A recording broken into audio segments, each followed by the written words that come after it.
Today on Creating the Future, we are going to sit down with one of the premier church planters in the United States, and we're going to talk about revival. We're going to talk about some church systems. We're going to talk about the most important ingredients inside of any church, and also we're going to talk about the future of the church and what it looks like.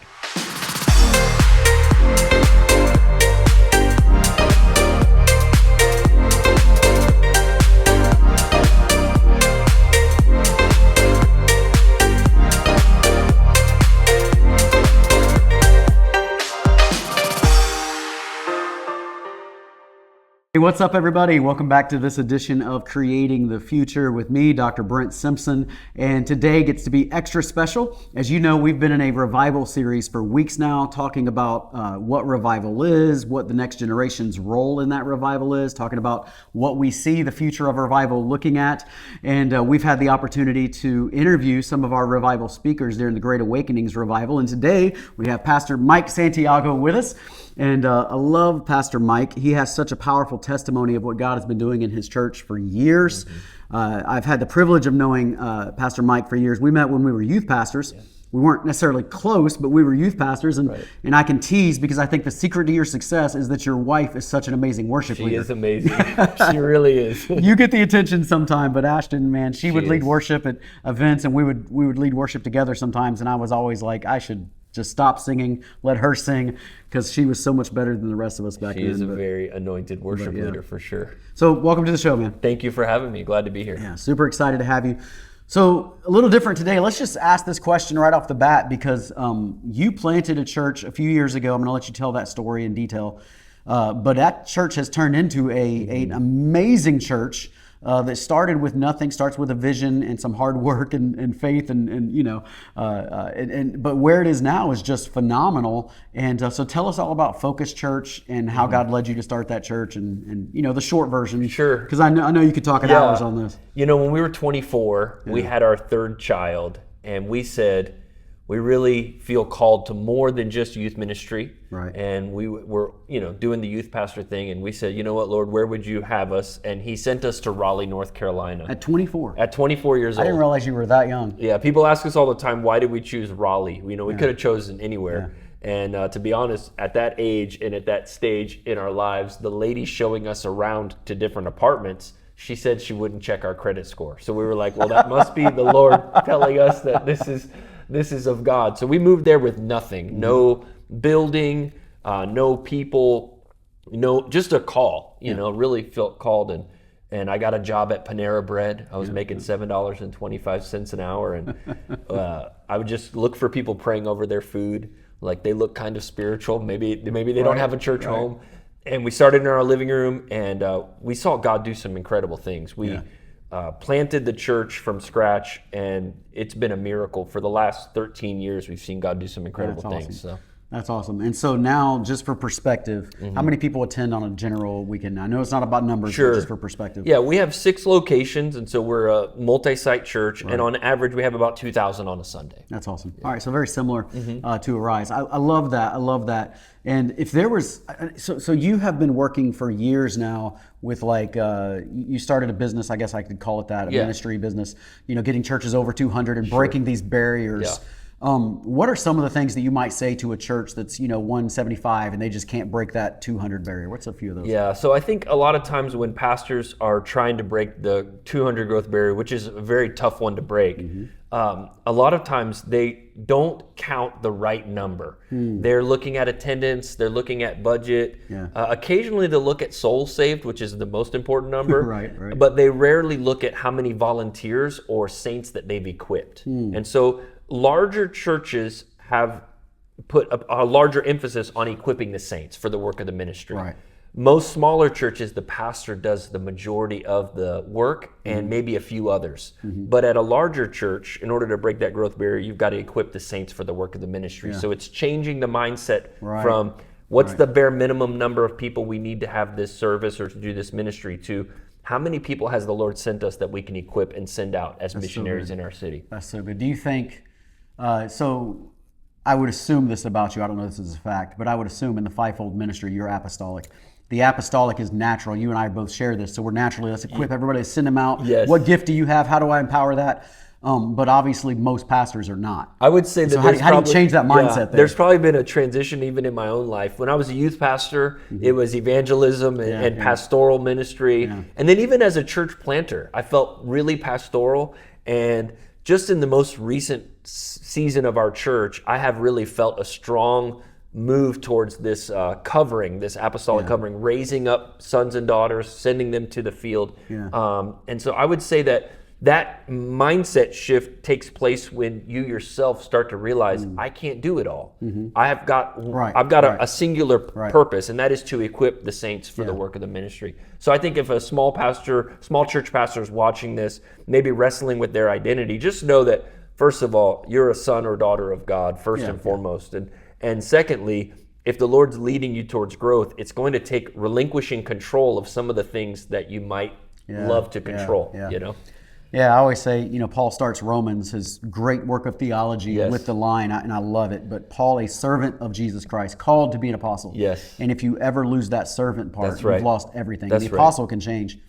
I also think, I think people grow into their giftings a lot, right? So to have an apostolic calling like yourself at 24 years old. That doesn't exist. Right. It's like, it could, but it didn't You may exist have the for me. calling, but you can't do much with it. It takes years. Right. It's like my son graduated with his MBA from Southeastern, where I think you and I both went at one point.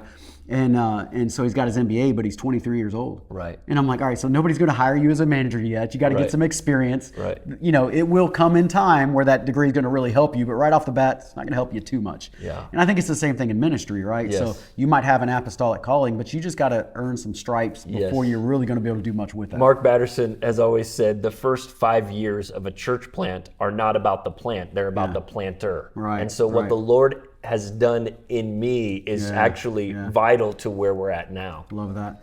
All right, so you just brought this up. So you work heavily with the Assembly of God. You're an executive presbyter for the Assembly of God, working in the holy land of Springfield. Yes. In fact, you're supposed to be there except for the ice storm. The ice storm coming through. So you work in that area. You also work heavily with CMN, which is Church Multiplication Network, for those who are not aware, which is the Assembly of God's arm of church planting, essentially. So tell us about that. Like what does CMN do? If you're talking to a church planter, what would you say to them? Yeah, so our movement thrives on two things, I believe, and that is church planting and global missions. And when either of those two things cease to exist, it's really hard to keep the movement going. Right. So we're always looking for more church planters. We've planted a ton of churches over the course of the last few years. And then what we do is we train, equip, and resource church planters. So if somebody says, I feel called to start a church, they partner with CMN, and we have these launch training events where they can get 3 days of intense training. We'll help come alongside with a matching fund grant. so if you've raised some funds, we'll come and help you get started. And then the relationships are really what matter. Right. Church planting, ministry is already lonely. Even ministry within a denomination like the Assembly of God is very lonely. Church planting, it's like 10 degrees lonelier. So the Church Multiplication Network really does foster that sense of relationship. And I've met some of my best friends who planted at the same time, who were going through the same things. It's like a real good brotherhood or fraternity of church planters. You got to have that. And like I remember years ago, Penn, Florida, our district here, was asking and looking for church planters, and somebody came to me and they're like, oh, you'd be a great church planter. And there was no help whatsoever. It was like what you were given was permission. Right. You have permission to plant a church. And this guy's going, oh, we want a church in, I think it was in Apollo Beach area, if I remember correctly. And they were like, we want a church in Apollo Beach. We think you'd be a great candidate. I'm like, well, do you train? Do you teach? Do you give money towards it? There was nothing at that time for me. And now it's so much better. I mean, we have a great system to help. It used to be called pioneering. Pioneering a church. Basically, take your wagons and go start something from scratch. Go venture off into the west. See if you survive. And now there's so much, relationship and funding and just equipping of the church planter where you don't have to do it alone if you don't want to. Some people still choose to do it alone, but CMN really has helped us not have to church plant by ourselves. So good. Well, I love that. So you are can I say expert church planter, and the fact that you've done it, you survived, you went out into the prairie and you built a settlement, right? You've survived, and you get to bring other people behind you. Now, this podcast today and such that we've been in this series is specifically on revival. Yeah. Like at Arise, we would use the term we're a presence-driven church. God's Right, presence is right. everything to us. If we don't have God's presence, we have nothing. If we have it, we have all we need. Everything else is secondary to that. What do you guys tell church planters about the Spirit of God with God moving in services? I know we live in a world right now where it can be very tempting to be very systematic, and you kind of systematize God's presence right out of it. What do you guys teach? What have you experienced in Focus Church? How do y'all incorporate God's presence in Focus Church? I think that planting a church requires a miracle. If you think that you can do it in your own strength without the presence of God, without the move of the Spirit, you're mistaken. Wow. So ministry requires a miracle, and especially church planting. I'll never forget, 24 years old, working at Panera, and we had done everything that they had taught us to do. We had the website, the logo, the signs, all of that. And I heard from the Spirit, and the Lord said, fast for 40 days. And so if you look at like pictures from our first Sunday, I look not just skinny, I look scrawny, like very sick. But that's because we had committed to the Lord that we had done everything that we could do, but we knew that God was going to have to do something that only He could do. And so it's going to require a miracle to be a presence-driven church, to be a church that is led by the Spirit. Paul, Romans chapter 8, those who are led by the Spirit of God are the children of God. So you've got to see yourself as a son. You've got to understand the Spirit of adoption that's on your life, and then let the Spirit lead and guide every decision from the small things to the big things. If you take the Spirit out of the equation, it's not going to last very long, and it's not going to be very effective for eternity. Yeah. Well, comment on this. And so I would argue that one of the biggest ways to remove the Spirit of God from a church is to control. The Holy Spirit doesn't like to be controlled. He doesn't like to be manipulated, right? And so our human tendency is to control everything. So we want worship to last exactly this amount. We want to know exactly what's happening next. And as soon as you do this, I think it's unintentional, but as soon as you do that, you actually start removing the presence of God from the church. That's right. As a whole. So what do you think about that? Because everybody wants a system, and there's nothing wrong with a system. It's just, man, the greatest system has to be the presence. Yeah. So systems bring comfort, but the call of God is rarely comfortable. Right. And so we're given a lot of attributes of the Spirit: guide, advocate, helper, and comforter. Well, why would Jesus leave us a comforter if what we were called to do is comfortable? Right. So what we need to embrace is a life of full of faith, full of surrender, full of a daily decision. Like, Lord, I'm going to let you lead every single day, even in the planning meetings where, people might get caught up in the production of the service. The Spirit should have full permission. And that requires training the people in charge of every department to be first led by the Spirit, the pneuma, or the breath of God. Like, let the wind of God lead every decision. Let's not just pull up our sail and have a stale wind. Let's have the Spirit lead us into which songs we should sing, and let's have the Spirit lead us into which curriculum we should use, or if we should use curriculum at all. Like, the Spirit of God can lead you into places where systems cannot take you. Yeah. I tell our church all the time, we tell these stories, and I'm sure you've had similar moments, but I've been in places that had nothing, right? I tell this story of being in northern India where they didn't have a building, they didn't have a church. They had a blanket they put on the ground. And a few people gathered around, and you preached and you prayed for each other, and God was there, and it was obvious, and you felt God's presence. And then at the same time, I've been in huge cathedrals that were incredibly beautiful and cost millions of dollars. And I'm sitting there in worship going like, this is so, it feels plastic. The worship feels plastic. It just doesn't, like, where's God in this? And I just think we have to be careful, because some people would see the second church I mentioned as success. And you just got to be cautious. I'd rather have a blanket with God than a 10,000 seat auditorium or whatever without God. And so important. All right, so here's a question for you. You've obviously experienced God do a lot of amazing things in the 13 years. I mean, you started in your house. Now you have properties. You have multiple campuses, all this. So give me one miracle story of it could be a campus, it could be a physical healing. I know you're going to have many of them, but just give me one like God just showed up in this moment, something encouraging. There have been so many, so it's really hard for me to pinpoint one. I think what's very interesting is at the beginning of our church planting journey, we needed a sponsoring church, a parent church that would say, we'll believe in this 24-year-old kid to start a church. And they co-sign. That's harder than people realize. And they co-sign on a $30,000 grant for us from our denomination. So this is a big deal. And so I'm nervously going to these meetings with pastors who I really don't know that well. I'm new to town. I don't want to be intimidating. I'm not there to steal their people, but sometimes it can come across that way. And this one pastor took a meeting with me, which I was so grateful for, and he said, we'll sponsor your church. And I went to his church, and they wrote the check to that church, and that church wrote the check to us. And so I drive to this property when I'm 24, picking up this $30,000 check, which is everything to us at the time. And it was a lot. It is a lot. Yeah. And I'm driving away from that church property, and I said, who in the world would ever go to church out here? Like, it was in the middle of nowhere, outskirts of Raleigh. I said, no one would ever go to church out here in this farm. Fast forward 5 years. I get a call. We're portable. Our church plant is growing. We're portable. We're looking for a building. That church asked us to merge with them, and they became Focus Church. So the same church that believed in us at 24 years old, that sent us out without really knowing me, they became the very thing that has propelled us forward. And so I just think about the redemptive work of God and how every church has a life cycle, but if the church believes in the next generation, not every church has to die if they relinquish control. And so I became the pastor of the very church that helped us get started. Wow, that's so good. It's a really cool miracle. That is a miracle more than even those listening might understand, because there has to be such a humility for a church to let go and let Focus Church take over. Yes, and we've done that now 3 times. Out of our 6 locations, 3 are mergers from existing congregations. Yeah, and that's a tough thing to have happen. It takes a very lot hard. of humility, but it's beautiful when it does happen. Yes, it's it's a blessing. Yeah. All right, one last question for you.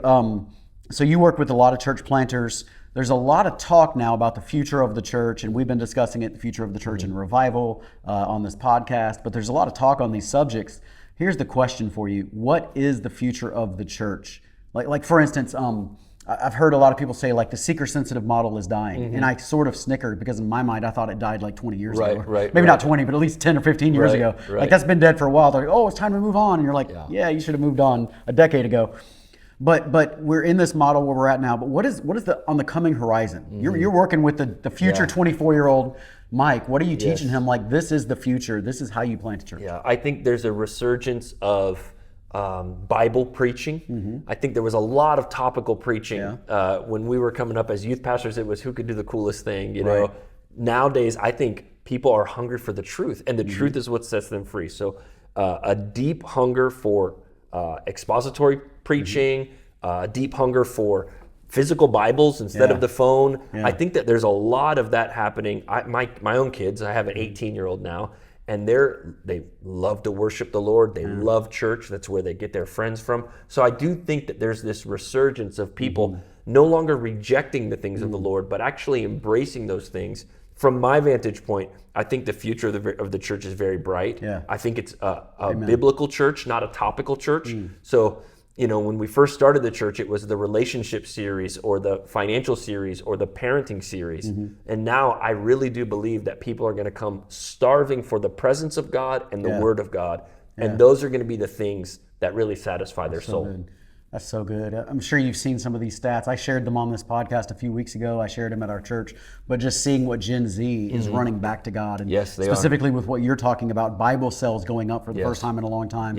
And the number one generation more likely to read their Bible, physical Bible, than any other generation right now is Gen Z. Yeah, it blesses my soul when I see my kids. You know, I have an 18-year-old, a 17-year-old, and a 15-year-old. And they all have physical copies of God's Word. They all have a highlighter out, and they're every single day taking in their daily bread. And obviously, it's all glory to God. And I think this culture is really shaping that love for the things of the Lord. Right. That's so good. That's so good. I love seeing that. So, all right, Mike, if somebody wants to get a hold of you, if they want to support your ministry, if they want to, you written any books or anything yet? We've got a couple of resources, mostly for pastors, but the best way to find it, all that, is just on Instagram. It's at Mike Santiago. So just my name on Instagram, and from there, our sermons are on YouTube, Focus Church, but Yeah. Instagram is the best way to get in touch. So good. Is there anything else you wanted to say before we sign off? No, thank you so much for being here. It's amazing to see what the Lord has done in our ministries, and it's thank you for having me. Yeah, we're glad you're here. For everybody that made it this far, you made it all the way to the end, make sure that you like, subscribe, do me a favor and leave a comment. Always love reading your comments. And if you are in an app that you can rate it, make sure that you rate it if you're listening on Spotify or someplace like that. But I look forward to seeing you again next week. Thank you, Mike, for being with us. God bless you guys.